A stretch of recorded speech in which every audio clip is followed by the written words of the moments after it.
I'm Quentin D'Souza, and this is Get Real Wealthy.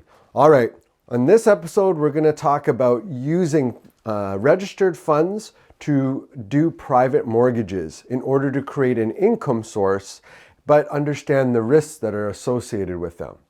All right, here we go. Creating wealth, freedom, and security using real estate investing. This is Get Real Wealthy. So, why don't we know that we can use registered funds like TFSAs, RESPs, RRSPs, and LIRAs to lend as mortgages? Well, you got to follow the trace of where the money is going. And there is not a lot of money in mutual funds for telling you that you can earn a fixed return doing something like private lending. So because of that, and a lot of times people just aren't aware that that's available. You won't be told that you can use your registered funds in order to lend, in order to create a stream of income. So that's probably associated with, let's say, the mutual fund industry.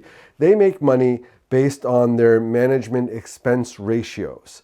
That is a percentage of money, like let's say 2%, that they make for managing your portfolio. Whether it makes money or not, they make that 2% fee. So they want as much of those funds as a way for them to manage in their mutual funds. So they're not going to want you to take that out and lend and get, let's say, 7 or 8 or 9% on those funds by lending them out. So that motivation isn't there for letting you know about that. So what we want to do is we take our registered funds and we put them with a trustee. There are different trustees around Canada. There is Canadian Western Bank is one, I believe. The other one that I typically use is Olympia Trust. So Olympia Trust is a trustee that allows you to hold your funds in the Olympia Trust account, and then you can lend those funds to a third party that's arm's length from you. And by lending those funds, you're lending to them based on some criteria. So for example, Olympia Trust will not allow you to lend more than 100% of the appraised value of the property. So that means that you can't lend somebody 110% because they need that extra 10% to do renovations using your registered funds. You could do that privately outside of the registered funds, but that's a different podcast, all right? So in this podcast, let's say you had $300,000 that you wanted to lend out to different people as a private mortgage. So you take those funds, you would transfer them from where you had them, and you'd move them into your Olympia Trust account. Now the key is to transfer the funds, not to pull it out and then put it in again. Otherwise you're going to get taxed on that money. So you want to just transfer the funds from one registered account to the other directly, okay? The next thing you're going to want to do is you're going to want to do diligence on the person that's lending the funds.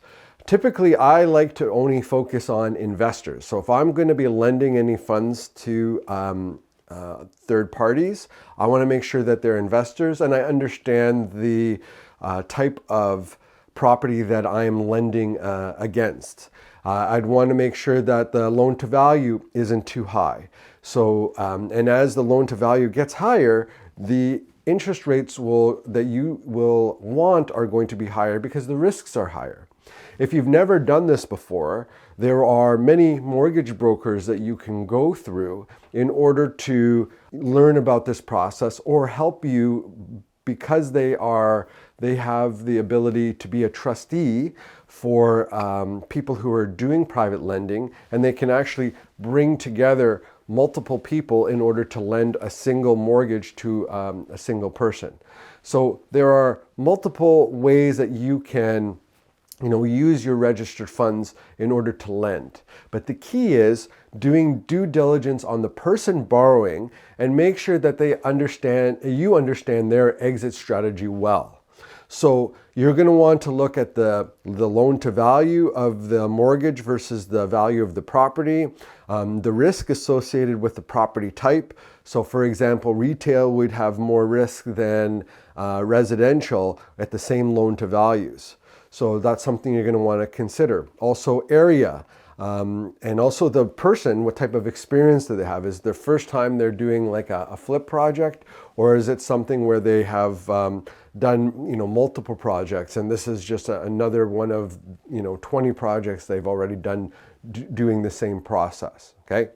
Some things that you're going to want to consider when you're thinking about your returns when it comes to lending is that oftentimes maybe you get a good return, let's say 9%, by lending out a first mortgage. Let's say it's at like 70% loan to value, and you've lent it for a year term, but they decide to pay back those funds earlier. All of a sudden you've got the funds back in 9 months and you don't have another project for you to invest into. That means that you're not actually getting a 9% return for the year because you have 3 months where you're searching for the next mortgage to put your funds in. So that means that you're not going to be able to have that 9% return. It may be actually lower than that, closer to 7%. Depends on how long the money sits there. So that affects your overall return for the funds that you have. So being able to understand that is key for you to understand the type of returns that you can get from private lending using registered funds. There are some books that I can refer you to that I'll include in the comments. And if you're interested in learning more about this, you can reach out to me at QuentinD'Souza.com. I'm happy to book a 15-minute call with you and we can talk a little bit about this. I am not a mortgage broker. I am not a licensed person that can help you to actually lend out the funds, but I can definitely share some of the things that I've done to be able to use registered funds, and I'm hoping that will help you to move you in the right direction. All right, have a great one, everybody. Again, go to QuentinD'Souza.com and we'll see you on the next episode of Get Real Wealthy. Make sure to check out GetRealWealthy.com. Until next time, I'm Quentin D'Souza. Get out there and take action.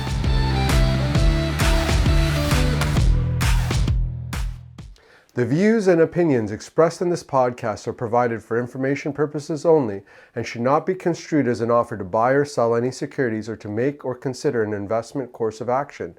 For more information, go to GetRealWealthy.com.